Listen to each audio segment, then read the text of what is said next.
कलाकार बने और हम केहू को जान कैसे ले सकते हैं।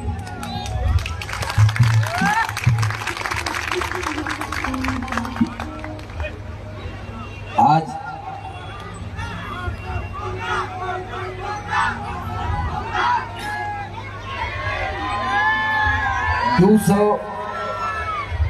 आज 220 दिन के बाद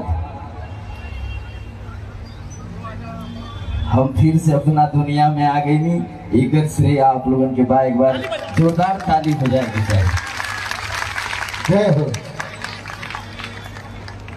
और आदरणीय बाबा जी हम लोगों के भूमदार सेठ पाटिल जी, आदरणीय हमारे दादा सुधीर दादा, इस परिवार से मेरा वो नाता है कि जो मैं आजीवन नहीं भूल पाऊंगा। और जब तक मेरी सांसें चलेंगी, जब जब दादा का आदेश होगा, मैं आप लोगों के सामने होऊंगा। एक बार बाबा जी के लिए और दादा जी के लिए जोरदार ताली हो जाए भैया। और तनी से पावर में जयकारा अगर लगा दे लोग ना तो ऑस्ट्रेलिया के भगा दे 10-15 ओवर में।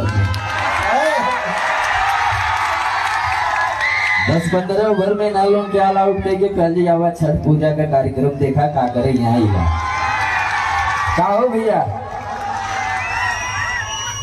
उत्तर भारतीय चाह दिए तो कई दिन ये लोग रुकी हैं यहाँ।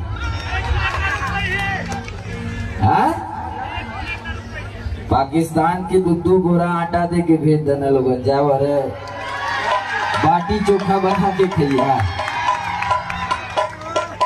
तो एहू लोगन को दे कुछ दिया जाए ना, पर सदवा काल दिया ही लेके जाइए ना छठ पूजा वाला। एक बार दोनों हाथ उठा के भैया जे जहां से बा देखा चुरावा तारा लोगन। छठी मैया जी के दो हाथ दिले बाड़ी, दोनों हाथ तनी उठावा एक बार सब लोग एकदम चाप के। और कैमरा वाला भैया कैमरा तनी एक बार घुमावा उधर, छोड़ा हमने के दोनों हाथ उठा रहे के चाहिए भैया। ऐसा जयकारा लगे कि मोहम्मद शमी और बुमराह खाली विकेटे लेते रहे। छठी मैया की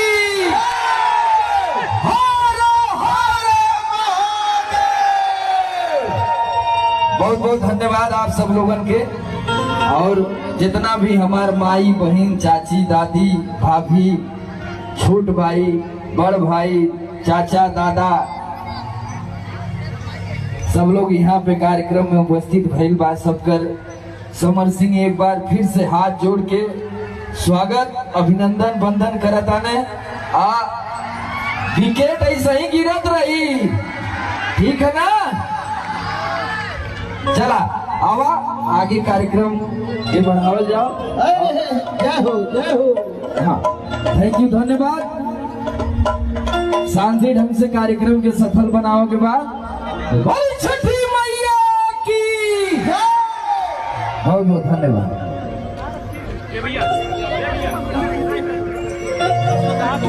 अच्छा हेलो हेलो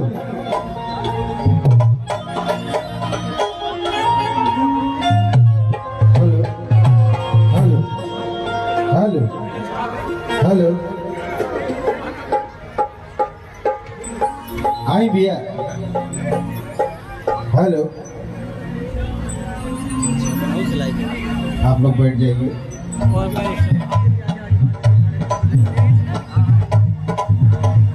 सबसे पहले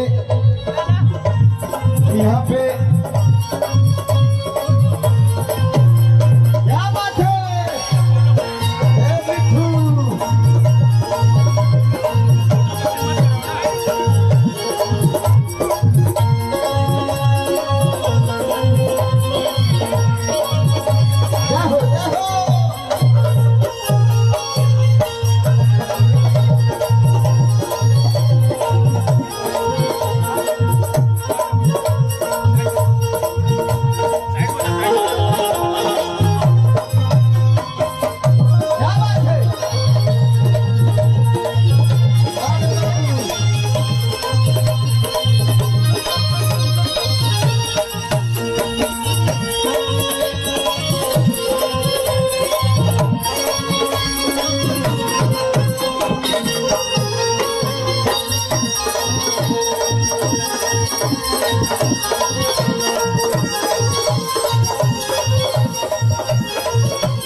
जितना भी हमार देवता रूपी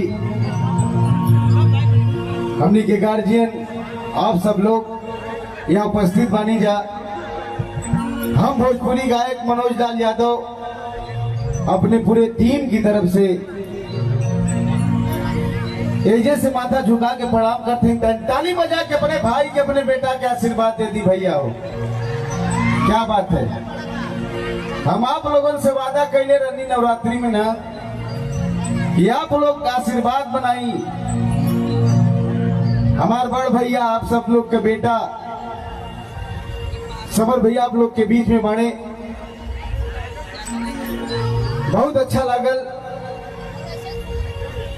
आज छठ मैया के पावन पर्व हुआ, तो एक बार जोरदार जयकारा लगा के भैया, यानी दोनों हाथ ऊपर उठा के भैया, क्या बात है। सबकर हाथ उठे के चाहिए जहां बात तहां से भैया हो। एक बार छठी मैया के जयकारा लागे के चाहिए एकदम जोरदार।